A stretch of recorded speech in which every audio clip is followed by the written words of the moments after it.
Now our next topic is Kirchhoff's law. Kirchhoff के दो law हैं.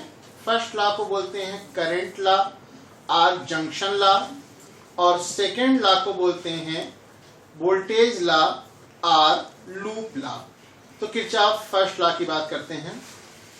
अगर बहुत सारे कंडक्टर्स किसी एक पॉइंट पर मिल रहे हों, तो जिस पॉइंट पर ढेर सारे कंडक्टर्स मिलते हैं उस पॉइंट को जंक्शन बोलते हैं. ठीक.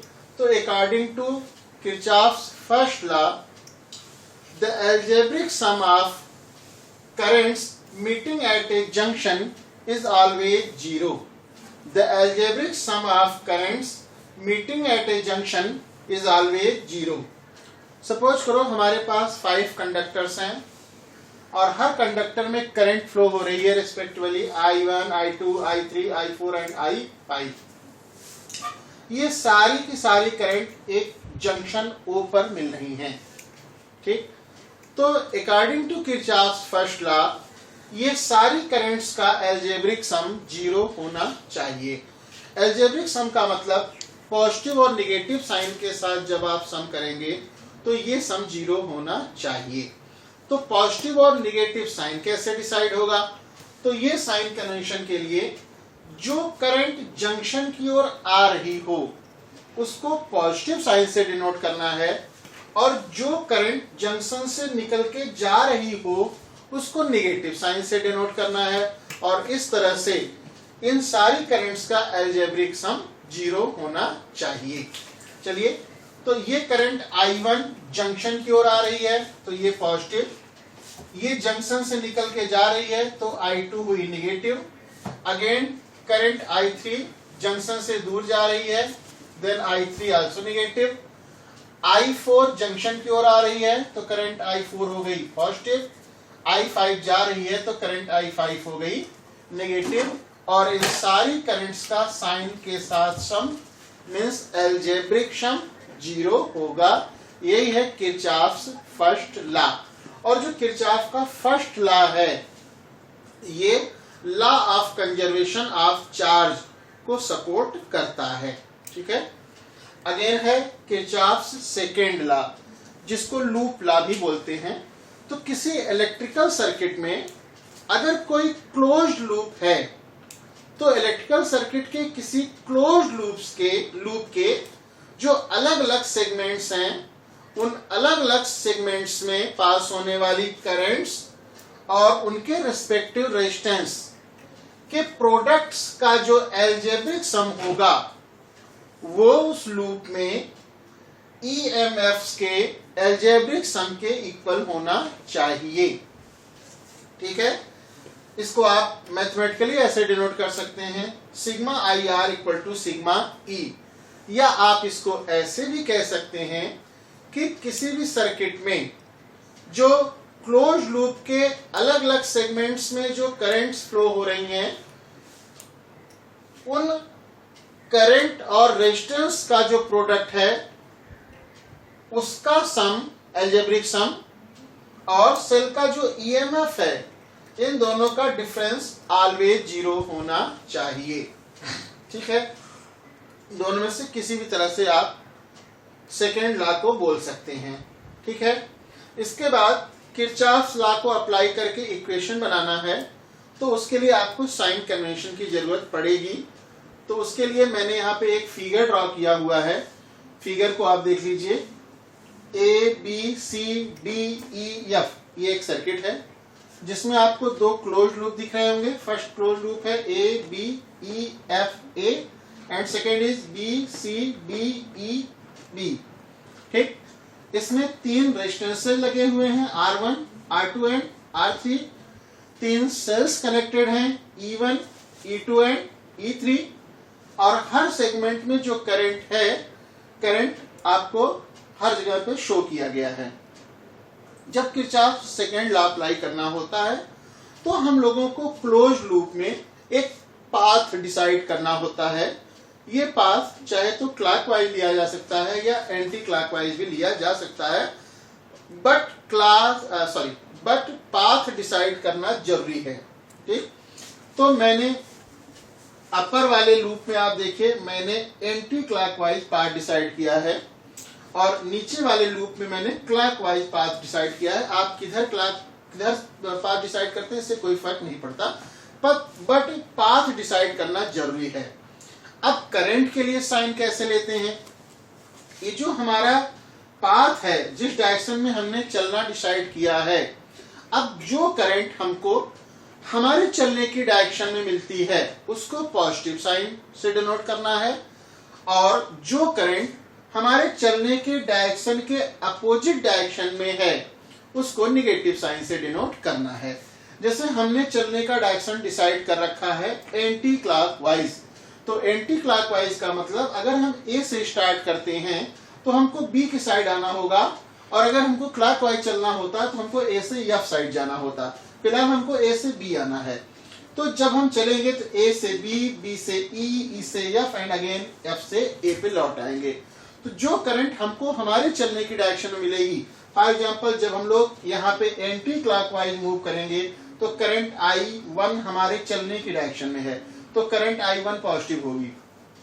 करंट I2 भी हमारे चलने की डायरेक्शन में है, तो I2 भी पॉजिटिव होगी। ठीक है ना, दो ही करंट हैं इस लूप में, तो I1 I2 दोनों पॉजिटिव होंगी। सिमिलरली अगर यही हमारा चलने का डायरेक्शन अगर हमने क्लॉकवाइज लिया होता तो ये करंट I2 और I1 ये दोनों निगेटिव हो जाती। ठीक, ये तो करंट के लिए साइन कन्वेंशन है। ऐसे ही पोटेंशियल के लिए भी साइन कन्वेंशन, सेल के ईएमएफ के लिए भी साइन कन्वेंशन होता है। जैसे मैंने यहाँ दो फिगर ड्रॉ कर रखा है, आप देखिए। सपोज करो हमने अपने चलने का डायरेक्शन डिसाइड कर रखा है एंटी क्लॉकवाइज, तो जब आप एंटी क्लॉकवाइज डायरेक्शन चलेंगे तो जब आप सेल के पास से गुजर रहे हैं तो आप सेल की नेगेटिव प्लेट से पॉजिटिव प्लेट की डायरेक्शन में आ रहे हैं। तो आप जिस प्लेट पर पहुंच रहे हैं, जैसे आप यहाँ नेगेटिव प्लेट से स्टार्ट करके पॉजिटिव प्लेट पर पहुंच रहे हैं, तो सेल के ईएमएफ को आपको पॉजिटिव साइन देना पड़ेगा। ठीक, वैसे ही यहाँ पे हमने देखिए क्लॉकवाइज चलने का डायरेक्शन बनाया, ठीक है, और सेल को मैं ऐसे ही रहने देता हूं जैसा कि पहले फिगर में था। अब यहाँ आप देखिए, जब हम सेल के पास से गुजर रहे हैं क्लॉकवाइज चलते समय, तो हम जा रहे हैं सेल के पॉजिटिव प्लेट से नेगेटिव प्लेट की ओर। हम जिस प्लेट की ओर पहुंचेंगे वही साइन हमको लगाना होगा। जैसे यहाँ हम जब एंटी क्लॉकवाइज चल रहे थे तो हम नेगेटिव प्लेट से पॉजिटिव प्लेट की ओर पहुंच रहे थे, हम पॉजिटिव प्लेट की ओर पहुंच रहे थे, इसलिए ईएमएफ को पॉजिटिव साइन दिया। यहाँ पे जब आप चलोगे तो आप जब क्लॉकवाइज चल रहे हो तो आप पॉजिटिव प्लेट से नेगेटिव प्लेट पर पहुंच रहे हैं, तो जब आप नेगेटिव प्लेट पर पहुंच रहे हैं तो आप अपने सेल के ईएमएफ को नेगेटिव साइन देंगे। ठीक, और ये साइन कन्वेंशन जो भी मैंने आपको बोला, चाहे करंट के लिए चाहे ईएमएफ के लिए, ये तब लागू होगा जब आप ये वाला मैथमेटिकल एक्सप्रेशन यूज करेंगे। ठीक है, और अगर आप ये वाला मैथमेटिकल एक्सप्रेशन यूज करते हैं तो करंट के लिए साइन कन्वेंशन चेंज हो जाएगा। ठीक है, अब आपने किरचॉफ सेकंड लॉ जान लिया, आपने साइन कन्वेंशन जान लिया। अब ये जो दो लूप हैं इनमें किरचॉफ सेकंड लॉ अप्लाई करके हम लोगों को इक्वेशन बनाना है। ठीक है, चलिए अप्लाई करते हैं। तो ये हमने चलना डिसाइड कर रखा है एंटी क्लॉकवाइज। चलिए ए से चलना शुरू करेंगे, बी तक कोई रेजिस्टेंस नहीं है। अब बी से ई के बीच में रेजिस्टेंस है R2, इसमें करंट फ्लो हो रही है I2।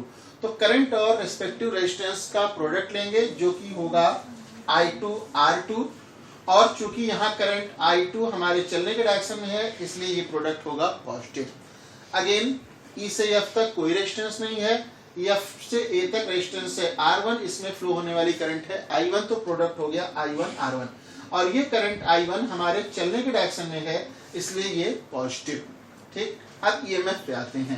जब हम लोग यहाँ से ऐसे चलते हैं एंटी क्लॉकवाइज तो सेल E2 पर जब हम गुजर रहे हैं तो हम पॉजिटिव से नेगेटिव प्लेट की ओर जा रहे हैं, तो सेल E2 पर साइन लगेगा नेगेटिव।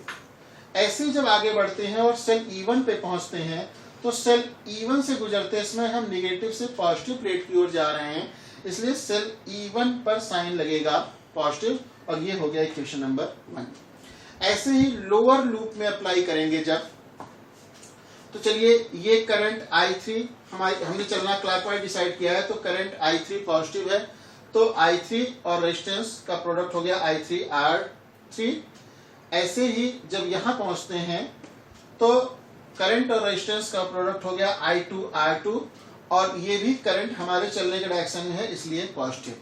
ठीक, अब जब क्लॉकवाइज आप चल रहे हैं तो आप जब यहां से चलेंगे, जब आप सेल E2 पे पहुंचते हैं तो आप पॉजिटिव से निगेटिव डायरेक्शन में जा रहे हैं, तो आपका सेल E2 का EMF हो जाएगा minus.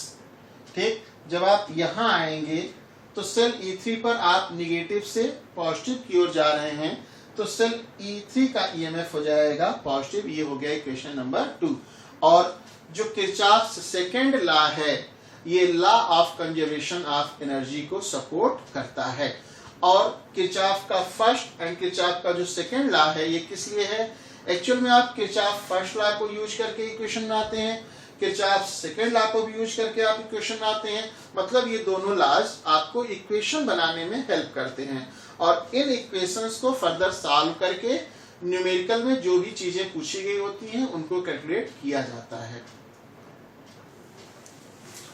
Now our next topic is Wheatstone's bridge. Wheatstone bridge एक स्पेशल सर्किट है। व्हीटस्टोन ब्रिज को बनाने के लिए, फॉर्म करने के लिए 4 रेजिस्टेंसेस लेते हैं, और 4 रेजिस्टेंसेस को सीरीज में कनेक्ट करके एक रेक्टेंगल बनाते हैं। जैसा फिगर में दिख रहा है, 4 रेजिस्टेंसेस हैं P, Q, S and R। इनको सीरीज में कनेक्ट किया गया है, और कनेक्ट करने के बाद जब फर्स्ट एंड लास्ट एंड को भी कनेक्ट कर देते हैं तो इस तरह से ये एक क्लोज रेक्टेंगल बन जाता है। अब इस क्लोज रेक्टेंगल में ये 2 वर्टिसेस हैं, इनको आपस में जो ज्वाइन कर देते हैं एक गैल्वेनोमीटर के थ्रू, और ये जो दोनों हैं इनको ज्वाइन कर देते हैं एक सेल के थ्रू, तो ये बन जाता है व्हीटस्टोन्स ब्रिज, जो कि यहां फिगर में दिख रहा है। ठीक है, अब व्हीटस्टोन ब्रिज में ये जो 4 रेजिस्टेंसेस हैं P, Q, R and S, इनकी वैल्यूज को इस तरह से एडजस्ट किया जाता है कि ये जो वर्टिसेस B एंड D है, इनके बीच में जहां ये गैल्वेनोमीटर कनेक्ट है, यहां पे करंट की वैल्यू 0 हो। करंट की वैल्यू 0 कब होगी? जब पॉइंट B और पॉइंट D का पोटेंशियल सेम होगा। तो जब P, Q, R and S की वैल्यू को इस तरह से एडजस्ट किया जाता है कि हमारे गैल्वेनोमीटर में कोई करंट ना फ्लो हो, तो इस कंडीशन को कहा जाता है बैलेंस व्हीटस्टोन ब्रिज। ठीक, जब हमारा व्हीटस्टोन ब्रिज बैलेंस होता है तो बैलेंस व्हीटस्टोन ब्रिज के लिए जो कंडीशन है वो है ratio of P and Q equal to R and S। ठीक, ये एक बैलेंस व्हीटस्टोन ब्रिज के लिए कंडीशन है। अब इस कंडीशन को प्रूव करना है। सपोज करिए कि आर्म AB में फ्लो होने वाली करंट I1 है और आर्म AD में फ्लो होने वाली करंट I2 है। ठीक, अगर हमारा ब्रिज बैलेंस्ड है तो पॉइंट B एंड D के बीच में कोई करंट फ्लो नहीं होगी, और जो ये करंट I1 है, ये करंट I1 आर्म BC में फ्लो हो जाएगी, और ये करंट जो I2 है ये आर्म DC में फ्लो हो जाएगी। मींस इस पॉइंट B एंड D के बीच में कोई करंट फ्लो नहीं होगी। ठीक है, अब हम लोग क्लोज लूप ABD, A में किरचॉफ फर्स्ट लॉ अप्लाई करेंगे, और हमने अपने चलने का डायरेक्शन डिसाइड किया है क्लॉकवाइज। तो किरचॉफ सेकंड लॉ अप्लाई करिए। यहाँ करंट I1 और रेजिस्टेंस P का प्रोडक्ट हो गया I1 into P। Current I1 हमारे चलने की डायरेक्शन में है इसलिए प्रोडक्ट है पॉजिटिव। अगेन B से B के बीच में कोई रेजिस्टेंस नहीं है। फिर D से A तक करंट I2 और रेजिस्टेंस R है, इनका प्रोडक्ट हो गया I2 इंटू R। चूंकि करंट I2 हमारे चलने के अपोजिट है इसलिए करंट I2 हो जाएगी नेगेटिव। ठीक, अब EMF का सम करना है। तो चूंकि हमारे close loop A, B, D, A में कोई सेल कनेक्ट नहीं है तो सेल के ईएमएफ का ईएमएफ हो जाएगा 0। अब I2R को राइट साइड भेज देते हैं तो हमें मिलता है I1P equal to I2R। This is equation number 1। Again ये जो क्लोज लूप BCD है इसमें भी किरचॉफ सेकेंड लॉ अप्लाई करते हैं। तो करंट और रेजिस्टेंस का प्रोडक्ट होता है I1 इंटू Q, और ये करंट निगेटिव है, इसका प्रोडक्ट हो जाएगा माइनस I2 इंटू S। और चूंकि यहाँ पे भी कोई सेल कनेक्ट नहीं है तो सेल के ईएमएफ का सम हो जाएगा 0। इसको राइट साइड भेज देते हैं तो मिलता है I1Q equal to I2S। This is equation number 2। अब इक्वेशन नंबर 1 को इक्वेशन नंबर 2 से डिवाइड कर दीजिए। ठीक, I1P upon I1Q equal to I2R upon I2S। I1 से I1 कैंसिल, I2 से I2 कैंसिल, हमें मिलता है P upon Q equal to R upon S। This is the condition of balanced Wheatstone bridge.